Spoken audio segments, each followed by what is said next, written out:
आज रायगडमधल्या माणगाव येथे एसटी कामगार संघटनेची अधिवेशन पूर्व सीईसी मध्यवर्ती कार्यकारिणीची सभा संपन्न झाली। यामध्ये सर्व राज्यातले पदाधिकारी उपस्थित होते।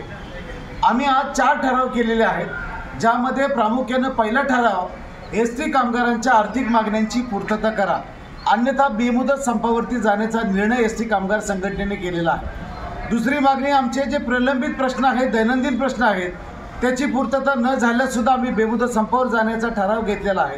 तिसरी मागणी एसटी महामंडळाचं बळकटीकरण करा, म्हणजेच एसटी महामंडळाला वरवरच्या नव्हे तर खोलवरच्या उपायाची आज गरज आहे।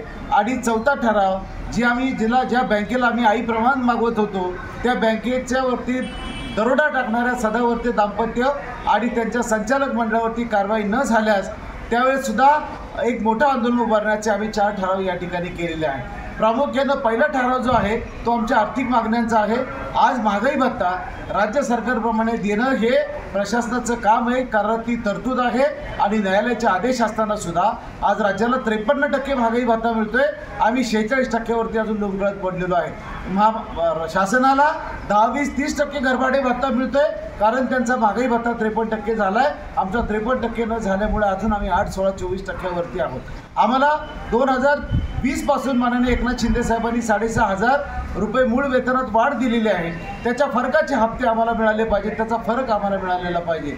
अनेक आर्थिक मुद्दे आमचे आहेत आणि पहिली मागणी आमची अशी आहे, काही दिवसापूर्वी आम्ही संयुक्त कृती समिती केली होती आणि आम्ही सरकारकडे मागणी केली होती, एसटी कामगारांचं वेतन हे राज्य सरकार एवढं झालं पाहिजे, म्हणजेच 1/4/16च्या मूळ वेतनात आम्हाला 7,500 रुपये मिळाले पाहिजे। अशा प्रकारच्या मागण्यांचा ज्या काही आर्थिक मागण्या आहेत त्याच्यावरती पहिला ठराव झालेला आहे। दुसरा ठराव जो आहे त्या दैनंदिन कामातल्या आमच्या अडचणी, तिकीट दरात वाढ केलेली आहे, पण ती 5 रुपयाच्या पटीत करायचं नियम असताना, या अगोदरचे 2 प्रॅक्टिस असताना 1 रुपयाच्या टप्प्यात केल्यामुळे रोज कंडक्टरची डोकेदुखी वाढलेली आहे, अनेक भांडणं होत आहेत, मारामाऱ्या होत आहेत। RTOचे दंड आमच्या चालकांना इतके प्रचंड प्रमाणात केलेले आहेत, 2-2 लाख रुपयाची वसुली आज आलेली, पगार येतोय 20,000 आणि RTOचा दंड आला 2 लाख रुपये, अशी विसंगती निर्माण झालेली आहे। तिसरी बाब म्हणजे D&A प्रोसिजर, जे आमच्यावर शिस्त आणि आवेदन कार्यपद्धतीचं जे प्रोसिजर चालवलं जातं, जनरल टायरप्रमाणे आमच्यावरती कारवाई केल्या जातात। आणि म्हणून एसटी कामगार संघटनेने जी नवीन शिस्त आवेदन कार्यपद्धती सुचवलेली त्याप्रमाणे शिस्त आवेदन कार्यपद्धती झाली पाहिजे। या उपर अनेक अधिकारी मस्तवालपणे, सगळ्याच अधिकाऱ्यांना मी त्यात गोवणार नाही, पण काही अधिकारी आमच्या कर्मचाऱ्यांच्या वरती, त्यांच्या बांधावरती कामाला असल्यासारखा बर्ताव करतात, बापाच्या वयाच्या माणसाला अरेतुरे बोलतात, आमच्या महिला भगिनींना आजकट बिचकट डबल मिनिंगचं बोलतात, तेव्हा त्यांना थाऱ्यावरती आणणं सुद्धा काम हे एसटी कामगार संघटनेचं आहे। यापुढचा ठराव जो केलेला आहे, अनेक आर्थिक मागण्या आहेत, त्या तुम्हाला आम्ही ठरावामध्ये देऊ, आमच्या दैनंदिन कामकाजाच्या आर्थिक मागण्या।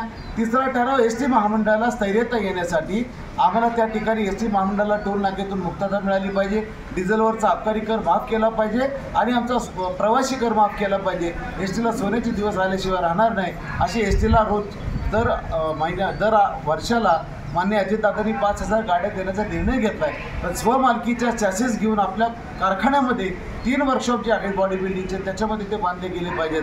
हा तिसरा ठराव आहे। आणि चौथा ठराव, जी बँक एसटी कोऑपरेटिव्ह बँक सदावर्तींनी खोटं बोलून आमच्या हातातून घेतली, त्या सदावर्तींनी बँकेची अक्षरशः लूट चालवलेली आहे। अ वर्ग दर्जातली बँक ड वर्गात गेलेली आहे, 50 लाख रुपयाचा RBIने दंड मारलेला आहे। सदावर्तींच्या मिसेसच्या नावाने 45,50,000 रुपये गेलेले आहेत। संचालकांनी नवीन गाड्या आणून रोजच्या रोज ते आयुष करतायत, 5 स्टार हॉटेलमध्ये बैठका घेतात, तेव्हा सदावर्ती दाम्पत्यासह या संचालक मंडळाला अटक झाली पाहिजे। आणि हे संचालक मंडळ बरखास्त झाल्याशिवाय आम्ही स्वस्थ बसणार नाही, म्हणून RBIवरती आणि सहकार आयुक्त कार्यालयावरती आंदोलनाचा आणि मान्य न्यायालयात जाण्याचा ठराव चौथा आम्ही पास केलेला आहे। उद्या आम जनता आमच्या समोर येणार आहे। आमच्या राज्यातले अनेक कर्मचारी हजारोच्या संख्येने आज राज्यभरातून निघालेले आहेत। उद्या हे 4 ठराव त्यांच्या समोर मांडले जातील आणि बेमुदत संपाचा कायदेशीर ठराव, म्हणजेच MRTO कायद्यातला 24 नंबरचा जे कलम आहे, त्या कलमानुसार आम्हाला त्या ठिकाणी संपाच्या निर्णयाचा ठराव करून घ्यायचा आहे। अनेक सरकारचे मान्यवर उद्या येत आहेत, तेव्हा आपल्या माध्यमातून आमची विनंती आहे की हे पवित्र मैदान आहे, राजा शिवछत्रपतीच्या भूमीमध्ये आम्ही आलेलो आहे, रायगडमध्ये आलेलो आहे। उद्या एसटी कर्मचाऱ्यांना आनंदाने परत जाता येईल अशा प्रकारचे निर्णय राज्य सरकारने घेतले पाहिजे, अन्यथा आमचा संघर्ष अटळ आहे।